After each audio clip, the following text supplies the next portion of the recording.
पुराने समय की बात है। बुद्ध अपने शिष्यों के साथ एक गांव से गुजर रहे थे। वहां उन्होंने देखा कि गांव के लोग एक विचित्र समस्या से ग्रस्त थे। गांव में अधिकतर लोग कमजोर दृष्टि से परेशान थे। उनमें से कई ऐसे थे जिनकी आंखों की रोशनी धीरे धीरे धुंधली होती जा रही थी। लोग बुद्ध के पास आए और उनसे अपनी परेशानी का हल पूछने लगे। बुद्ध ने कुछ देर तक सबकी बातें सुनी और फिर उन्हें गांव के सबसे बड़े पीपल के पेड़ के पास एकत्र होने के लिए कहा। बुद्ध ने कहा, आंखें हमारे शरीर का वह अंग हैं जिनसे हम इस संसार को देखते हैं, लेकिन हमारी नज़र केवल आंखों तक सीमित नहीं होती।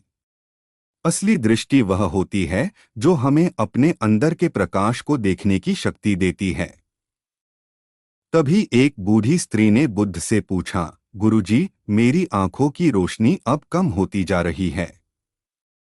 मैं चाहती हूं कि मैं अपने बच्चों और पोते पोतियों को अच्छे से देख सकूं।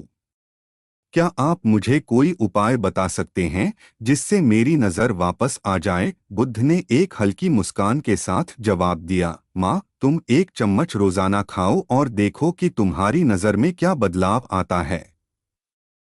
यह सुनकर लोग चौंक गए। वे सोचने लगे कि आखिर एक चम्मच खाने से कैसे उनकी दृष्टि में सुधार हो सकता है। सबके मन में शंका उत्पन्न हुई, लेकिन बूढ़ी स्त्री ने बुद्ध की बातों पर भरोसा किया और बुद्ध के निर्देशानुसार उन्होंने रोज एक चम्मच खाने का फैसला किया। अगले दिन बुद्ध ने बूढ़ी स्त्री से पूछा, क्या तुम जानना चाहती हो कि उस एक चम्मच में क्या है? बूढ़ी स्त्री ने सहमति में सिर हिलाया। बुद्ध ने मुस्कराते हुए कहा, उस चम्मच में सच्चाई, समझ और ध्यान है। ये तीनों तुम्हारी आंखों को केवल बाहरी रोशनी ही नहीं, बल्कि भीतरी प्रकाश भी देने की शक्ति रखते हैं। बुद्ध ने फिर समझाया, तुम्हारे आसपास के खाद्य पदार्थों में अनेक प्रकार की शक्तियां हैं जो तुम्हारी दृष्टि को सुधार सकती हैं। केवल शारीरिक ही नहीं, बल्कि मानसिक शक्ति भी बढ़ाई जा सकती है। ध्यान, सच्ची भावना और अपने प्रति प्रेम से हमारी दृष्टि और सोच की शक्ति बढ़ती है।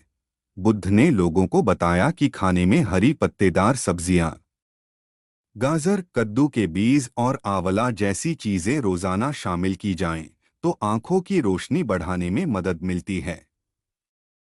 उन्होंने यह भी कहा कि नियमित ध्यान और आत्मनिरीक्षण से भी व्यक्ति की भीतरी दृष्टि सुधरती है।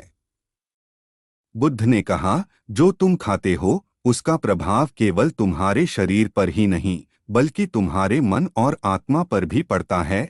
फिर बुद्ध ने ध्यान करने का महत्व समझाया।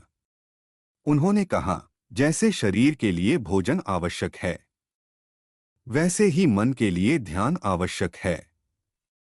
जब हम ध्यान करते हैं तो हमारे अंदर की सारी नकारात्मकता दूर होती है और हमें चीजें स्पष्ट रूप से दिखाई देती हैं। बुद्ध ने सभी को एक ध्यान विधि सिखाई जिसे आंतरिक दृष्टि ध्यान कहा जाता है।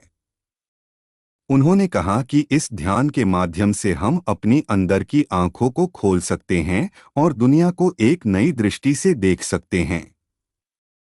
धीरे धीरे जो लोग बुद्ध के निर्देशानुसार अपना खानपान सुधारते और नियमित ध्यान करते रहे, उनकी आंखों की रोशनी में सुधार होने लगा।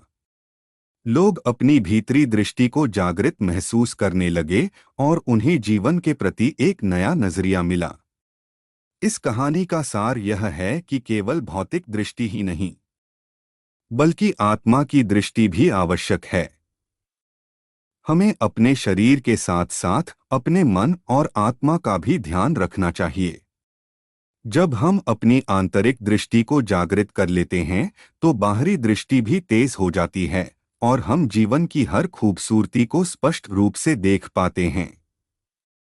कहानी का यह भाग जीवन के उन पहलुओं पर ध्यान देता है जिनसे हम अक्सर अनजान रहते हैं। हमारी दृष्टि केवल आंखों तक सीमित नहीं होती, असली दृष्टि वह होती है जो हमें जीवन की सच्चाइयों को देखने की शक्ति देती है।